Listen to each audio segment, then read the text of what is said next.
Ya, selamat pagi ya rekan-rekan semua. Kita bertemu lagi ya di channel saya, channel Brito M Soleka. Ya, semoga kita semua selalu dalam lindungan Allah Subhanahu wa taala, diberikan umur panjang, kesehatan selalu ya. Pada pagi hari ini ya, pada suasana yang panas terik kayak gini ya, keadaan yang seger lah istilahnya ya. Saya akan membahas mengenai masalah penyakit ambeien rekan-rekan ya. Kan banyak yang tanya sih ya, ada yang gimana kalau punya ambeien bisa daftar polisi nggak? Nah, itulah istilahnya ya. Nah, saya di sini ya bukan tenaga medis, bukan seorang perawat ya, apalagi dokter ya. Saya hanya berbekal dari pengalaman saya ya, dan juga anak didik saya serta rekan-rekan saya ataupun anak rekan-rekan saya yang daftar polisi dan punya kaitannya dengan ambeien, ada yang lulus ada yang enggak. Nah, terus bagaimana ya untuk kita andainya yang punya ambeien terus daftar polisi gimana rekan-rekan ya. Ya, kita langsung aja bahas ya. Jadi sebelum membahas lebih jauh tentang ambeien, saya akan jelaskan mengenai apa sih ambeien itu ya. Kami sudah merangkum dan mencari informasi serta pengalaman. Experience is the best teacher ya, guru pengalaman adalah guru terbaik. Makanya saya selalu mengambil pengalaman dari teman-teman, dari rekan-rekan, anak didik saya sendiri dan lain sebagainya, supaya saya bisa memberikan informasi kepada rekan-rekan semuanya. Ya, langsung saja ya. Jadi ambeien atau hemoroid itu ada dua jenis rekan-rekan. Yang pertama itu eksternal dan internal. Ya, eksternal itu di luar ya. Benjolannya di luar dari anus, mohon maaf. Kalau internal itu berarti di dalam ya, di dalam. Jadi ada dua jenis hemoroid. Kemudian klasifikasi wasir atau hemoroid atau ambeien istilahnya ya, itu ada 4 ya, ada 4. Makanya ketika kita menghadapi tes itu pasti ada tanyakan ini berapa, stadium berapa ya, stadium 1, stadium 2, stadium 3, stadium 4 ya.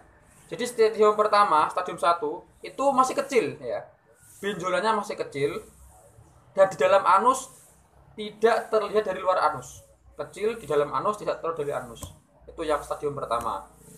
Kemudian stadium kedua yaitu lebih besar, pembekakannya lebih besar dari stadium 1, berada di dalam anus ya, dan bisa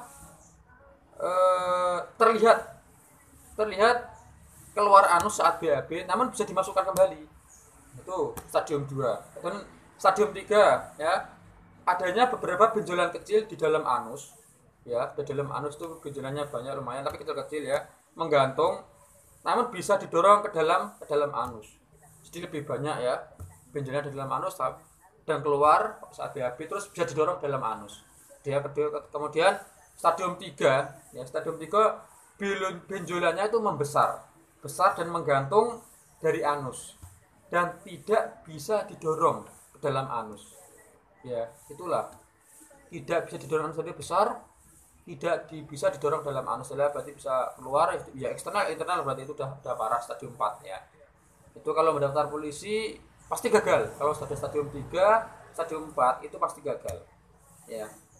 Terus gimana kalau rekan-rekan tanya gejalanya gimana gejalanya?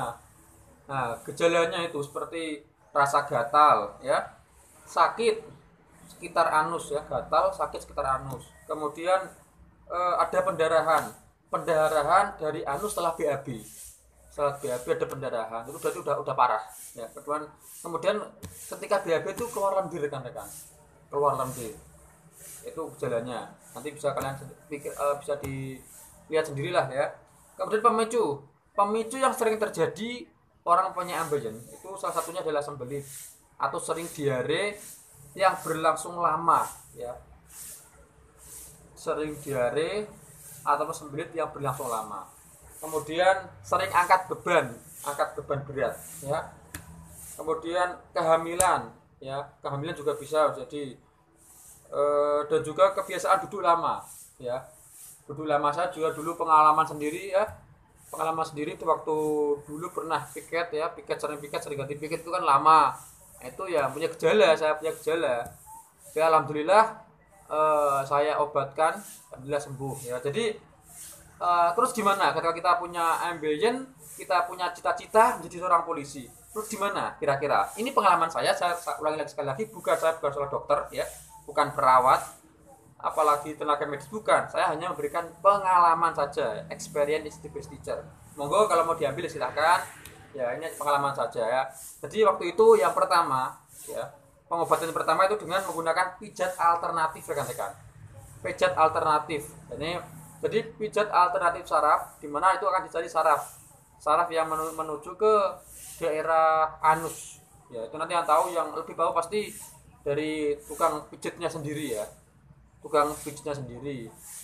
Nanti akan istilahnya lebih aman lah, menurut saya sendiri itu lebih aman, tapi itu dengan syarat hanya stadium 1 dan maksimal stadium 2. Kalau udah stadium 3 4 itu ya mohon maaf, mungkin lebih berat ya. Mungkin berat. Nah, terus gimana? Terus mengkonsumsi obat-obat. Yang kedua, cara pengobatannya itu dengan mengkonsumsi obat-obat rekan-rekan. Jadi ada obat sekarang apalagi udah banyak canggih ya. Mungkin ada banyak obat wasir, obat MB itu banyak ya.